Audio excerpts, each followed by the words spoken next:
Hello, and welcome to my channel. My name is Jonathan Cohn, and today I have my book review of the book Navigators of Dune by Brian Herbert and Kevin J. Anderson, the third book in the Schools of Dune trilogy, which I've read and reviewed the other two books in the Schools of Dune trilogy on the channel. You can find them by searching the Sisterhood of Dune and Mentats of Dune book reviews on the channel. Just look up those two books and my name, Jonathan Cohn, and you will find them on the screen. I really enjoy the Dune universe. I really enjoy Kevin and Brian's writing style. It's different than Frank Herbert's style. I get that. It is a different style, but it works so well for me. I love this type of political storyline. But I think what really makes this trilogy work is that they aren't dealing with any established characters from the original six books, and so they're able to tell an original story. While at the same time, it's so far in the past that you don't know if any character is going to live or die, and they also are able to explore deeper themes. There is a trilogy that was published before this, and also kind of leads up to this, which was the Butlerian Jihad trilogy. And I've been told that's a really good trilogy by them. It's most people's favorites of the Kevin Anderson, Brian Herbert ones. And I do intend to get to that trilogy eventually. But I picked up this series because I had it. I actually got the third book first. Back in, I think it was 2021, I bought the Saga the Seven Sons series, the 7 books from Kevin J. Anderson. And he threw in for free the third book, Navigators of Dune. Of course he did. Of course he did. I got Sisterhood of Dune and Mentats of Dune. And so I've been reading these over the last couple months, and I loved Sisterhood of Dune. This is, other than the original Dune, this is my favorite of the Dune prequels. And I think Mentats of Dune is a solid second place of the Dune prequels. For Navigators of Dune, I'd put it on about the same level I put the other prequels at, which is like a solid 8 out of 10. It's not the best of the stories, but it's a solid novel. This is the wrap up the trilogy book. This is all the plot lines are coming to a head.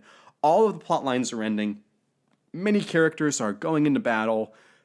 Everything's coming to a head. So I kind of have to put some light spoilers for the series. But basically, you have, there's the kind of the tensions forming. But you have the Butlerians who are against all technology, and then you have Joseph Venport and his Venhold Holdings, and they are just so tired of the Butlerians.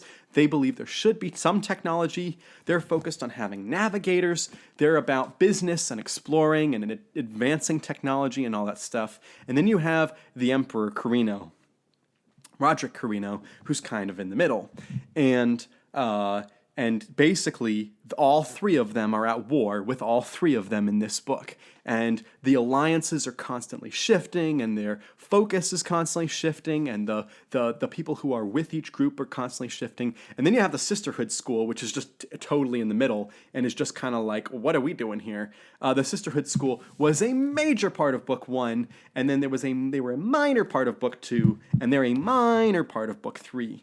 And the Mentat School was a minor part of Book 1, is the major part of Book 2. There's a reason why the first book's the Sisterhood of Dune, and the second book's Mentats of Dune. And as you'd expect, there is a glaring reason why this book's called Navigators of Dune, because the Navigators are the front and center school here, and they get a lot of attention, particularly the lead of the Navigators, Norma Senva. And there is something with the Navigators at the end of this book that as soon as I read it, I said, I'm calling it, this is going to happen to this character.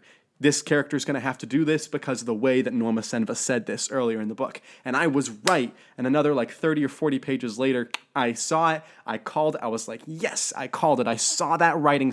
That is good writing that I could see early on, because the authors laid out the evidence for it, which I thought was pretty entertaining. But I was so happy with myself that I caught that. I can't reveal who it happens to, but there's a character that something happens that causes them to have to do something with the Navigators, which I was like, I knew it, which I thought was so clever. My favorite character in the first book of the series was the character of Vorian Atreides, and I really enjoyed him. I enjoyed him in the second book too, and he does play a big part in this book. He has a good story in this book, although it is minor. I think his biggest story is in the first book, and it's the best in the first book, but he has a good story here as well. My favorite characters in the second book are also my favorite characters in the third book, and that is, well, I liked Albans, Headmaster Albans, but I particularly enjoyed reading about Erasmus and Anna Carino. I thought that their dynamic was really interesting, and their dynamic continues in this book, although their dynamic is a much more of a tragic nature, a misunderstood nature, and you would not think that I am rooting for the woman and the robot to get together. You would not think that that is like a what should happen, but science fiction, darn it, we're gonna make you feel that way. And so I wanted the woman and the robot to get together in this book, and there's just some things that happen that are just truly tragic to those characters. That it's just like, if you just understood Anna, what he's doing for you, and Erasmus, if you just understood the way you treat women, like, if they just understood each other, things would go so much better. So, anyway, there's some things there. But I thought their relationship was interesting and really intriguing in this book. One of the character dynamics I have to talk about, but I have to delve into some spoilers. So from here on out, I'm talking about spoilers until the very end. But basically, I've already said my general review is like an 8 out of 10. But I have to talk spoilers. Okay. You have the character of Willem Atreides, whose brother Ori was killed in the previous book. And Willem is going on a rampage trying to find Tula, who is the murderer, Tula Harkonnen, who is from one of them sisters who was responsible for it. And Valia Harkonnen is now the head of the sisterhood, and she is, that's on Wallach 9, and she and Tula are not just sisters in the sisterhood, they're literal sisters, and they're hunting down Vorian because they hate Vorian, because they think Vorian killed Griffin, and Vorian's the reason that their ancestor Abelard was sent into all this stuff. And so there's all this history between the family, and it comes to a head at the end of this book. And Tula reveals that she's pregnant with Ori's child, that on their wedding night before she killed him, she conceived a child with him. And which I thought was a pretty great twist. I thought that was a pretty great twist.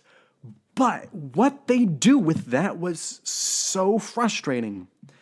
If I had been the author, to cap off this trilogy, so much of this trilogy has been about, particularly with the Atreides v. Harkonnens, has been revenge.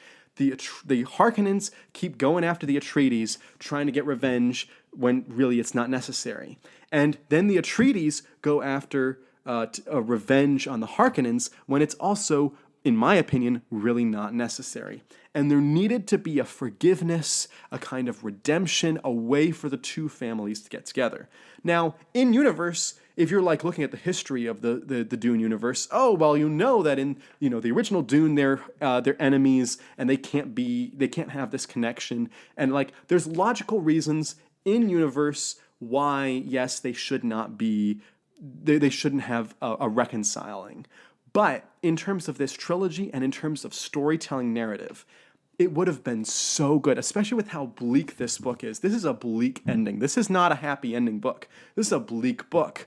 It would have been so good if not only had Willem forgiven the Harkonnens, but if he had told Tula, hey, come with me, I will help you raise the child as if it was my own. I will invite you into the Atreides family. We will end this enmity between our families, and we will start forth on this path where our Atreides and the Harkonnens work together. There's still like thousands of years in the future that they can break apart. The Harkonnens can hate the Atreides. All this stuff can happen. We've already gotten the books where they hate each other as well in the future. But you could have done so much to wrap this trilogy up on a high note, to give us one of the characters a solid happy ending. Like the other characters get either, they survived, or they get an okay ending. None of the characters get a solid, yes, that's what I'm talking about, ending. And that would have happened if they had just had Tula and William.